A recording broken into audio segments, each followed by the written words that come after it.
राष्ट्रीय आय के माध्यम से निजी आय किस प्रकार ज्ञात की जाती है, ये हमारा सवाल है। 12वीं कक्षा के विद्यार्थियों के लिए 6 नंबर का अंक मूलक प्रश्न यानी न्यूमेरिकल इस पर बोर्ड में पूछा जा सकता है, लेकिन इस पर थ्योरी भी आ सकती है। तो सबसे पहले हम यह मानकर चल रहे हैं राष्ट्रीय आय, जिसका नाम है साधन लागत पर शुद्ध राष्ट्रीय आय, हमें ज्ञात है।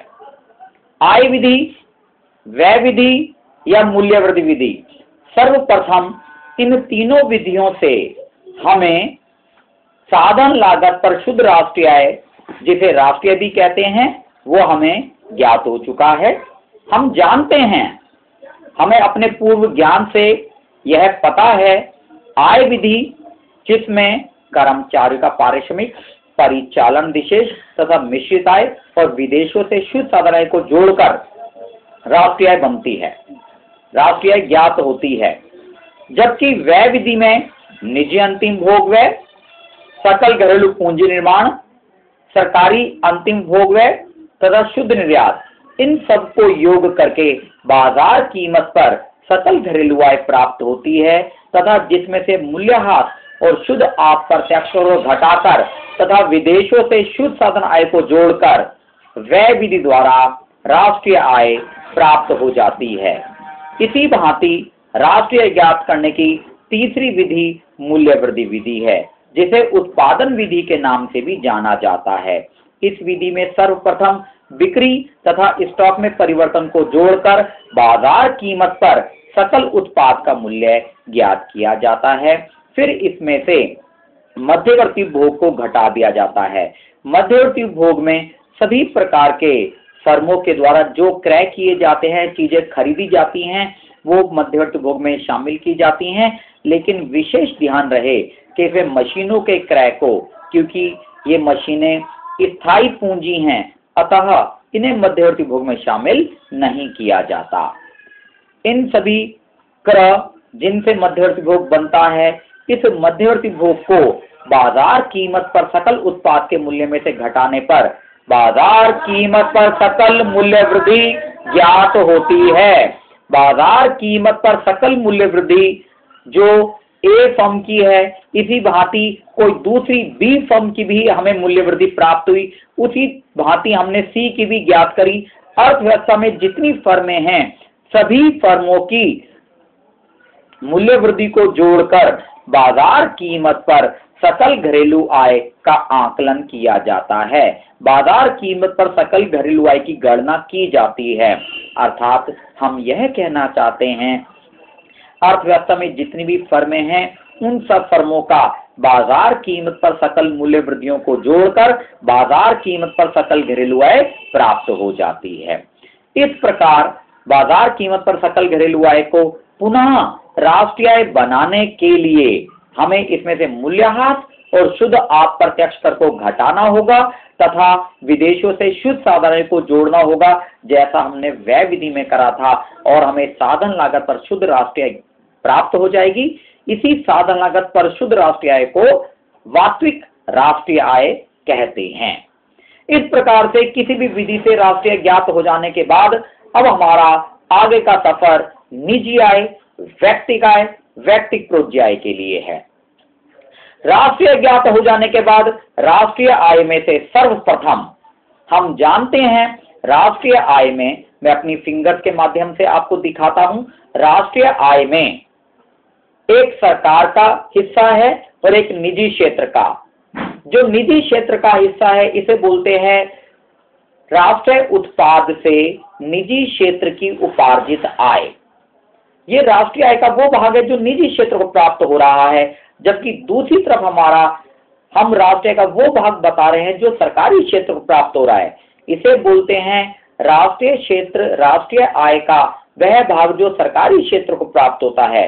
इस सरकार को जो आय प्राप्त हो रही है, इसके दो भाग हैं, एक सरकारी विभागीय उद्यमों की आय तथा दूसरा सरकारी गैर विभागीय उद्यमों की बचत। इस प्रकार से यदि राष्ट्रीय आय में से, यह मैं अपनी फिंगर के माध्यम से आपको संपूर्ण राष्ट्रीय आय दिखा रहा हूं, यदि इस राष्ट्रीय आय में से हम सरकार के हिस्से को घटा दें, जो एक सरकारी विभागीय आय है और दूसरा सरकारी गैर विभागीय बचत है।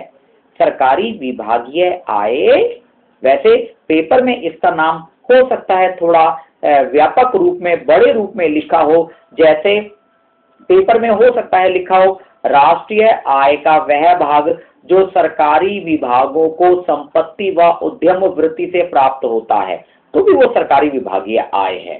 सरकारी विभागीय आय और दूसरा नाम है सरकारी गैर विभागीय उद्यमों की बचत। इन दोनों के योग को हम कहते हैं घरेलू उत्पाद से।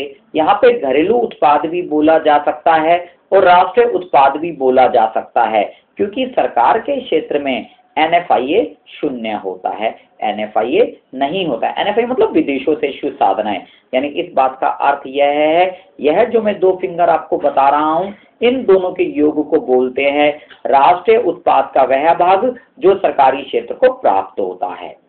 यदि इसे हम राष्ट्रीय आय में से घटा दें, माइनस कर दें, तो हमें प्राप्त हो जाएगा निजी क्षेत्र द्वारा राष्ट्रीय उत्पाद से उपार्जित आय। जब हमें ये प्राप्त हो जाएगी, हमने कैसे करा दोबारा से देखते हैं।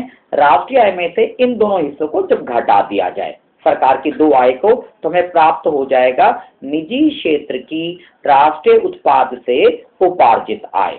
अब इसके पश्चात इसमें तीन फिंगर अगर मैं जोड़ दूं, ये तीनों हस्तांतरण है, हस्तांतरण उपहार। एक है सरकार से प्राप्त चालू हस्तांतरण और दूसरा है विदेशों से प्राप्त शुद्ध चालू हस्तांतरण और तीसरा राष्ट्रीय ऋण पर ब्याज, तो बन जाता है निजी आय।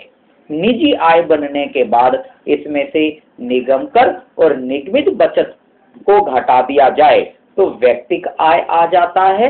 व्यक्तिक आय के पश्चात इसमें से व्यक्तिक प्रत्यक्ष कर और सरकारी विविध प्राप्तियों को घटा दिया जाता है तो व्यक्तिक प्रोज्याय प्राप्त हो जाता है। व्यक्तिक प्रोज्याय के दो भाग हो सकते हैं, एक व्यक्तिगत उपभोग और व्यक्तिगत बचत, अर्थात व्यक्तिगत उपभोग और व्यक्तिगत बचत को भी व्यक्तिक प्रोज्याय कहते हैं। इस प्रकार से अभी हमने सीखा किस प्रकार से राष्ट्रीय आय से व्यक्तिक प्रोज्याय ज्ञात किया जा सकता है। लेकिन प्यारे विद्यार्थियों, यहाँ विशेष बात यह है, हम जिस प्रकार राष्ट्रीय आय से व्यक्तिक प्रोज्याय पर आए हैं, उसी भांति हम व्यक्तिक प्रोज्याय से भी राष्ट्रीय आय पर जा सकते हैं। यदि हमें व्यक्तिक प्रोज्याय दे रखी है तो इसे अब हम पूरा सूत्र उल्टा प्रयोग करेंगे। जो चीज अभी हमने घटाई थी उन्हें हम जोड़ेंगे और जो चीज जोड़ी थी उन्हें हम घटाएंगे, तो पुनः हम दोबारा से हम राष्ट्रीय पर जा सकते हैं। यानी यदि हम व्यक्तिक प्रोज्याय आय में जो भी हमने दो चीजें घटाई थी, सरकारी विविध प्राप्तियां और व्यक्तिक प्रत्यक्ष कर, यदि इन दोनों को हम जोड़ दें तो हमें व्यक्तिक आय ज्ञात हो जाएगी। फिर व्यक्तिक आय में निगम कर निगमित बचत जोड़ दें तो निजी आय आ जाएगी।